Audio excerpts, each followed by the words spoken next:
Fala galera, tudo certo com vocês? Mais um vídeo aqui no canal e hoje vamos falar um pouquinho de como foi o quinto dia de Copa do Mundo com mais 4 jogos e especialmente hoje foram 4 empates. Só que isso não quer dizer que nós tivemos jogos ruins. Na verdade, foram 4 jogos muito interessantes, nem sempre com as seleções mais badaladas do mundo, né? A gente teve Cabo Verde, Arábia Saudita, um Irã e Nova Zelândia, então você vai falar, pô, um dia meio duvidoso de Copa do Mundo, né? Mas foi completamente diferente disso. Foi um dia muito legal, com várias histórias interessantes e que mostra, eu acho que acima de tudo, como essa Copa do Mundo tá muito competitiva. Times que historicamente não davam muito trabalho, ou que você não esperava que tivessem nem jogos bons, estão fazendo jogos bons, estão fazendo jogos competitivos, e não só entre eles, mas também dificultando muito a vida das seleções mais tradicionais com mais história, com mais bagagem e também com mais cobrança de resultado. E isso está deixando essa Copa do Mundo muito interessante, pelo menos até agora nessa primeira rodada. A gente vai ter aí na sequência os confrontos de França, Argentina, Inglaterra, e isso vai ditar se de fato todas as seleções, Portugal também, né? Se de fato todas essas seleções mais imponentes na Copa do Mundo também sofrerão contra seleções um pouco mais ali duvidosas, digamos assim. Bom, vamos começar então pelo primeiro jogo do dia, que foi Espanha e Cabo Verde. Um jogo que é certo que no bolão de todo mundo, inclusive no meu, tava uma goleada para a Espanha. Assim, por vários motivos, né? E principalmente porque a Espanha é uma das cotadas para ser a campeã dessa Copa do Mundo, ali disputando muito cabeça a cabeça com a França nas expectativas de praticamente todo mundo, né? E Cabo Verde é uma seleção que está estreando em Copas, é um país que, com todo respeito, tem uma história irrelevante no futebol. Né, assim, é muito incipiente e não se espera nada de Cabo Verde nessa Copa do Mundo. O simples fato deles estarem na Copa já é uma grande vitória para o país, já é a grande realização, o competir, o estar lá. E dito isso, era esperado que fosse um massacre, mais ou menos na linha do que foi a Alemanha e Curaçao, que a Alemanha acabou ganhando de 7-1, se esperava algo parecido de Espanha e Cabo Verde. É bem verdade que Cabo Verde é melhor do que Curaçao, tá? Mas ainda assim é muito abaixo. E dito isso, acabou em 0-0. Né? O jogo em si foi muito bom, foi muito legal. A Espanha, ela teve o controle absoluto do jogo e da posse de bola, como é característico, e jogou com um time praticamente titular. Só não tinha o Yamal e o Nico Williams que estão voltando de lesão, mas tinha Rodri, Pedri, Gavi, Ferran Torres, Oyarzabal, jogadores assim de elite do futebol europeu. E mesmo todo mundo em campo não foi capaz de quebrar a defesa de Cabo Verde, que jogou num bloco baixo ali, numa linha de 5. Dava para ver em vários momentos que você tinha uma linha de 5 e na frente uma linha de 4.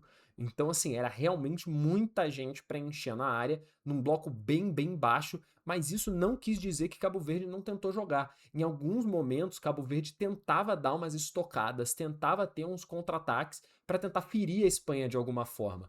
Ainda mais considerando que com um bloco tão baixo, dava para ver em vários momentos a linha de defesa, de zaga da Espanha, quase pisando na área do campo de ataque. Então, isso deixava um espaço muito grande para jogadas em velocidade saindo ainda do campo de defesa de Cabo Verde, porque você não está impedido se sai do seu próprio campo. E isso foi tentado algumas vezes, mas não teve sucesso. Cabo Verde não teve muito sucesso nas questões ofensivas. Só que foi impressionante o quão aplicados eles estavam defensivamente. Dava para ver várias vezes o bloco se mexendo junto, né? Você viu uma coordenação muito grande de todo mundo para não deixar abrir espaço nenhum para que os jogadores da Espanha conseguissem fazer qualquer tipo de penetração, fossem até a linha de fundo. Aconteceu muito poucas vezes lances realmente perigosos da Espanha, né?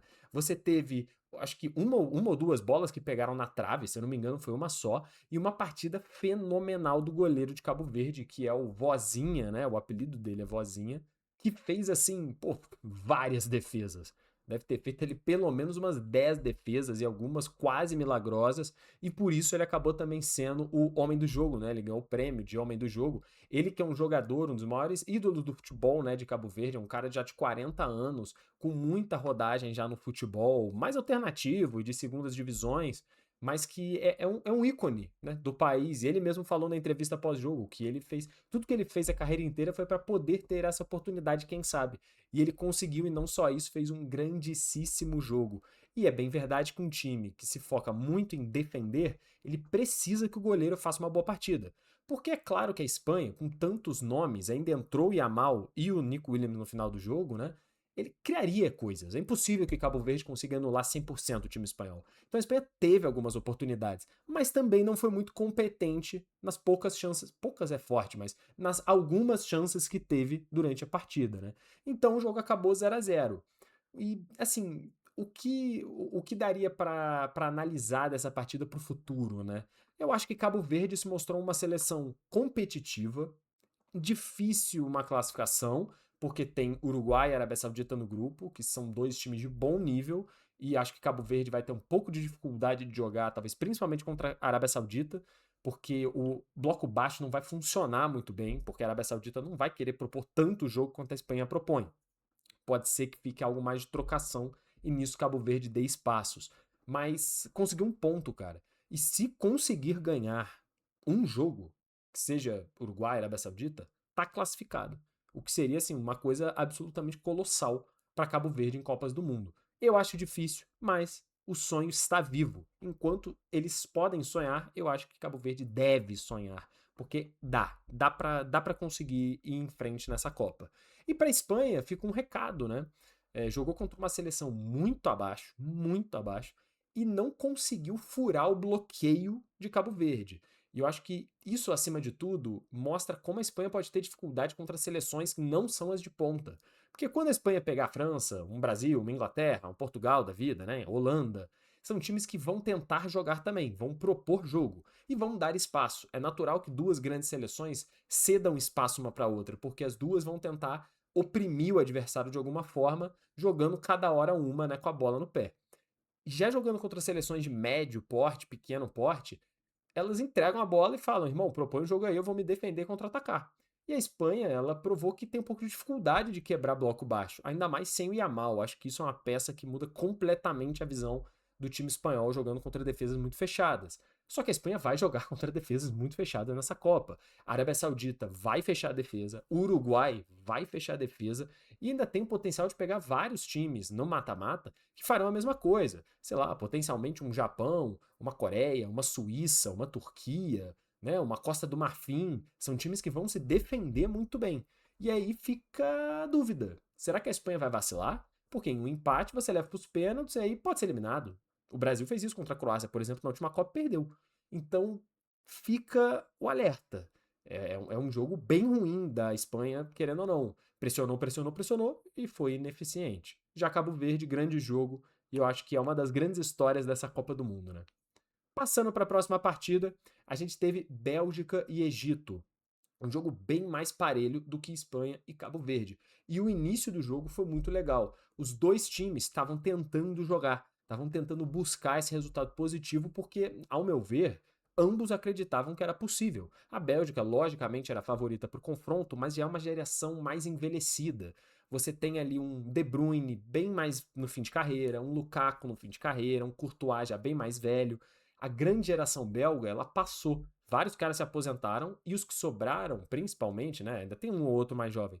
Estão mais velhos, estão mais cansados. Então a Bélgica não é mais aquela seleção que a gente viu nas Copas de 18 e de 22, principalmente, né? Então o Egito certamente pensou: pô, dá pra ganhar. Jogou recentemente contra o Brasil e conseguiu fazer um bom jogo, né? Mesmo perdendo, fez um bom jogo.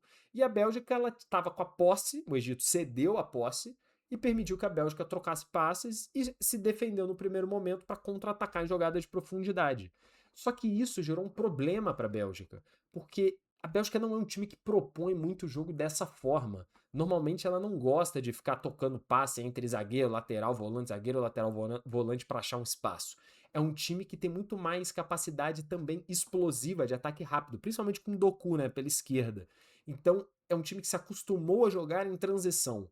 E o Egito, e ao meu ver foi uma leitura que foi feita para essa partida, vendo que a Bélgica gosta de jogar em transição, cedeu a bola para a Bélgica e falou: beleza, em transição vocês não vão jogar, se vira com a bola no pé. E a Bélgica não se virou tão bem assim, né? Não conseguiu se virar tão bem assim e teve muita dificuldade para furar a defesa egípcia. E aí, da mesma forma que a Espanha teve dificuldade, a Bélgica também ficou presa. Ela ficou presa ali naquela linha intermediária, tendo uma ou outra chance e não conseguia capitalizar. e com isso acabou sendo punida. Em uma dessas jogadas que a Bélgica estava tentando, ela acaba tomando um contra-ataque, cedeu muito campo para o Egito e o Egito abre o placar, consegue ferir a Bélgica e ficar no 1 a 0. Na volta para o segundo tempo, a Bélgica melhorou um pouco, né? Seguiu mais ou menos na mesma toada estratégica e o Egito ficou mais perigoso, porque a Bélgica estava tentando propor jogo ainda mais, ela estava tentando ser mais incisiva, até porque estava perdendo. E isso começou a ceder um pouco mais de espaço para o Egito e deixava os contra-ataques egípcios bem perigosos. Só que o Egito acabou cansando. Ao meu ver, o Egito cansou de tanto ali se dedicar na marcação e, eventualmente, a Bélgica conseguiu furar a defesa egípcia. E no primeiro lance do jogo do Lukaku, o Lukaku tinha acabado de entrar em campo no segundo tempo e ele se embola ali com os zagueiros. E, na verdade, é um gol contra, né? Que eu não sei se foi computado pro Lukaku ou pro zagueiro, mas enfim. E ali numa jogada de clássica, né? De jogada de profundidade, que o ponta chega até a linha de fundo e cruza para dentro, assim, pro meio da área, e o Lukaku empurrou pro fundo do gol. E aí, a partir daquela parada para hidratação, né? Que agora no futebol da Copa a gente praticamente tem 4 quartos e não 2 tempos, né? Isso começou a ficar mais acentuado ainda. O Egito cansou real, assim, depois, já nos últimos 20 minutos de jogo, e percebeu também que empatando tinha que se lançar para ataque. Tipo, era necessário tentar buscar esses 3 pontos, porque faria uma diferença brutal. Basicamente, se alguém ganhasse essa partida, estaria classificado, né? Ainda mais sabendo do empate que aconteceu no outro jogo do grupo. Mas tentou jogar, e isso deu mais espaço para a Bélgica. E esse foi o momento que talvez a gente tenha visto mais o que a Bélgica gosta de fazer. Porque a Bélgica tinha espaço para jogar em transição, jogar em velocidade. E aí você vê muitas vezes o Doku puxando esse tipo de contra-ataque, o Trossard ajudando também, e fez com que a Bélgica ficasse muito perigosa, só que também cedendo espaços. Então virou um jogo de trocação. Os últimos 20, 15 minutos do jogo virou um jogo de trocação. Quase como numa luta de UFC que os dois lutadores entram no meio do ringue e começa a trocar soco, e os dois dão um soco e tomam um soco, sabe? Esse tipo de situação. Foi basicamente isso o final, só que não teve gol nenhum. Então acabou empatado no 1 a 1. E pensando pro futuro do grupo, né? Assim, como todo mundo empatou, acaba que ficou meio elas por elas, né? Porque é um grupo que tem Bélgica, Egito, Irã e Nova Zelândia. Você tem uma Nova Zelândia que, na teoria, é abaixo dos outros, e uma Bélgica que, na teoria, é um pouco acima, e um Egito e um Irã bem parecidos. Como todos empataram, tá tudo na mesma. Só que a Bélgica e o Egito já jogaram um jogo difícil, na teoria, né? Um confronto complexo, e empataram. O Irã, ele, por empatar com a Nova Zelândia, bom, os outros podem ganhar da Nova Zelândia, né? E aí o Irã, enfim, saiu atrás já no confronto, mas basta vencer também que muda tudo isso.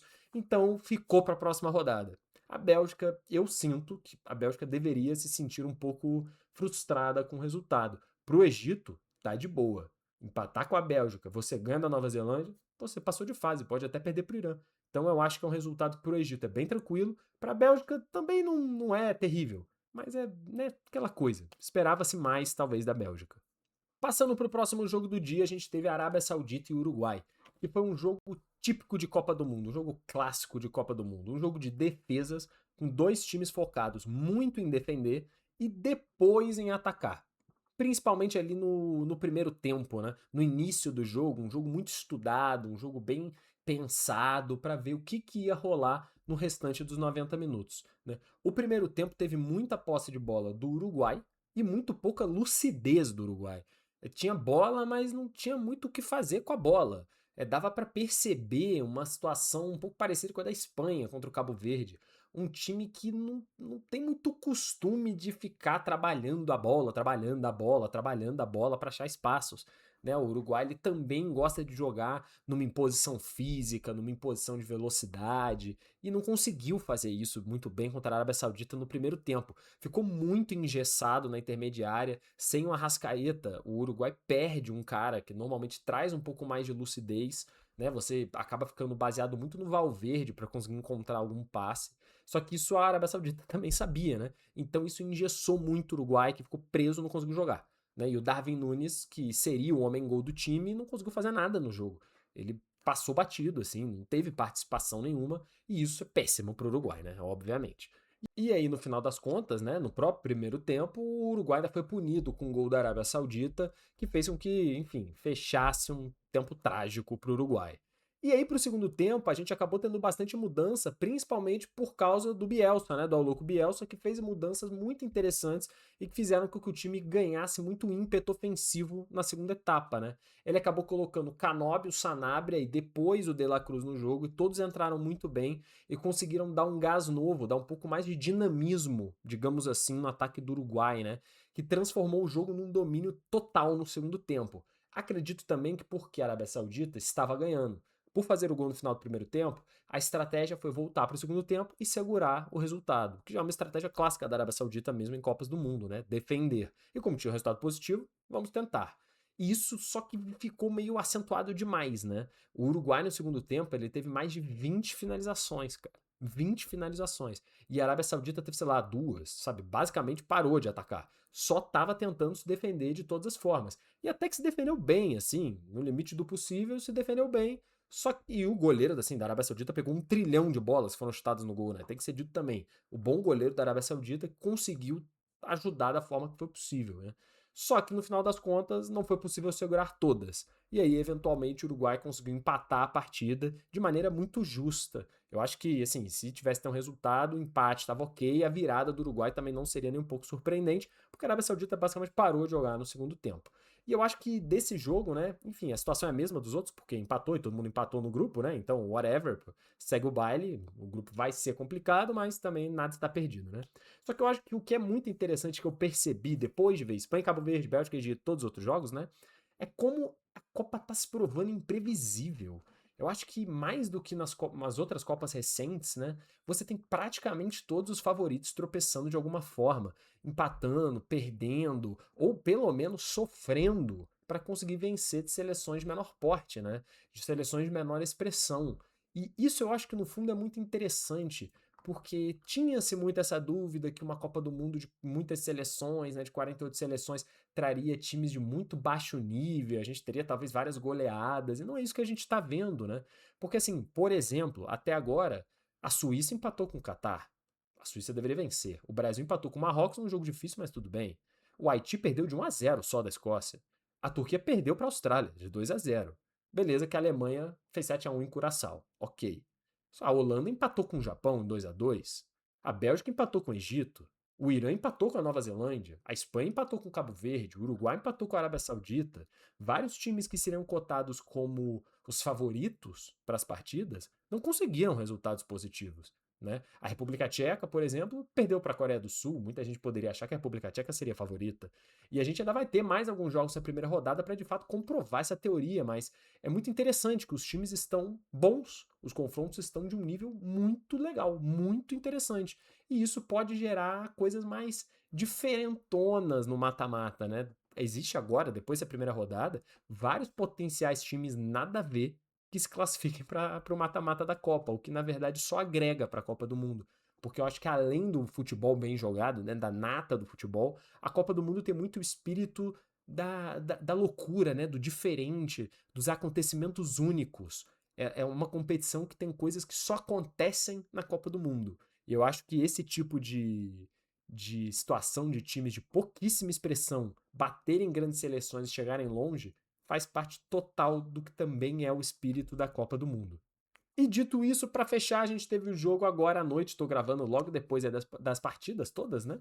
Entre Irã e Nova Zelândia, que era um jogo também que se esperava-se o quê? Incerto. A Nova Zelândia é um time bem abaixo também da média da Copa do Mundo, é o time que tem o pior ranking, né? Que entrou nessa Copa, é o time de pior ranking, a Nova Zelândia. Ela compete na eliminatória lá da Oceania, que basicamente ela joga sozinha, porque a Austrália se mudou, né, para a Ásia e joga as eliminatórias da Ásia para ter um nível de competição mais alto, e a Nova Zelândia basicamente compete sozinha, porque joga contra várias ilhas que, pô, não tem a menor condição, então vai para a Copa toda vez e não tem muita dificuldade para isso também, né?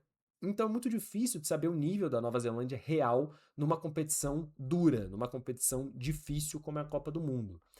E ela fez um jogo muito bom, cara. No final foi um grande jogo, né? A Nova Zelândia entrou para tentar fazer história da forma que fosse possível e jogar tudo que podia. E fez isso contra o Irã, cara. Saiu na frente, O Irã teve que buscar, depois a Nova Zelândia fez mais um gol e o Irã teve que correr atrás de novo. E beleza, que o Irã não é uma potência global do futebol, mas é um time respeitável ali da Ásia, né, no mundo árabe. O Irã é um time muito poderoso, é um time com história já, que a gente volta e meia vê em Copas e tudo mais, e sofreu para jogar contra a Nova Zelândia, sofreu. Foi um jogo muito, muito interessante que mostra de novo que não tem mais bobo nessa Copa do Mundo e que você tem que estar atento 90 minutos para conseguir um resultado positivo. É bem verdade que é difícil avaliar a seleção iraniana, porque, enfim, todo mundo sabe, né, o contexto dessa participação do Irã na Copa, o país está em guerra, agora supostamente acabou a guerra, mas enfim, né, isso afeta mentalmente os atletas. Não tem o que fazer, mesmo que não tenha ninguém sendo diretamente afetado por isso afeta mentalmente.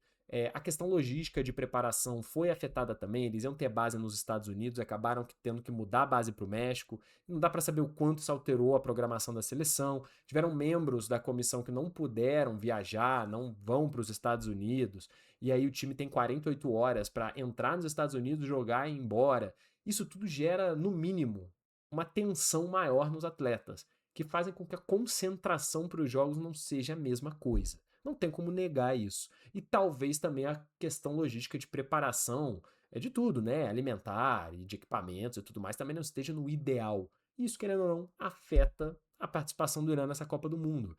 Eles estarem jogando já é, querendo ou não, não é bem um sacrifício, né? Mas já, poxa, é complicado, né? A situação tá numa situação complexa para jogar essa Copa, então talvez não consiga atingir o auge que poderia.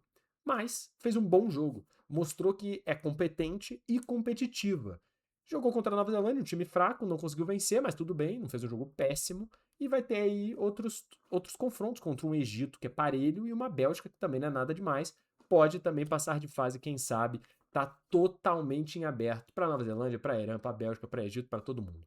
E com isso a gente fecha a nossa análise desse quinto dia de Copa do Mundo, que foi um dia de 4 empates. Uma coisa curiosa, né? Qual a chance de terem 4 empates? Não é muito alta, mas isso não quer dizer que foi um dia ruim. Talvez tenha sido o melhor dia até de futebol, assim, considerando o contexto geral, né? Qualidade e histórias a serem contadas.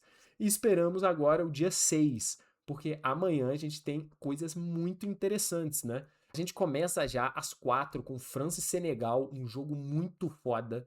Segue com Iraque e Noruega, com uma Noruega que se espera muito nessa Copa, e um Iraque que, assim, sofreu para ganhar a Bolívia, né? Então não sei exatamente como vai ser essa partida. Argentina e Argélia, vamos ver como chega essa Argentina para a Copa do Mundo. E depois, 1 da manhã, o jogo só para os fortes entre Áustria e Jordânia. Querendo ou não, vai ser muito maneiro ver a Jordânia jogar, né? Mas assim, não sei também o que esperar desse jogo. Mas vai ser um dia muito maneiro de Copa do Mundo. Isso é bem verdade. E estaremos aqui de novo para fazer o vídeo para dizer como foi o dia de amanhã. Espero que gostem desse vídeo, que estejam gostando aí desse nosso boletim diário, basicamente, aí da Copa do Mundo. Eu vou buscar fazer de todos os dias dessa Copa.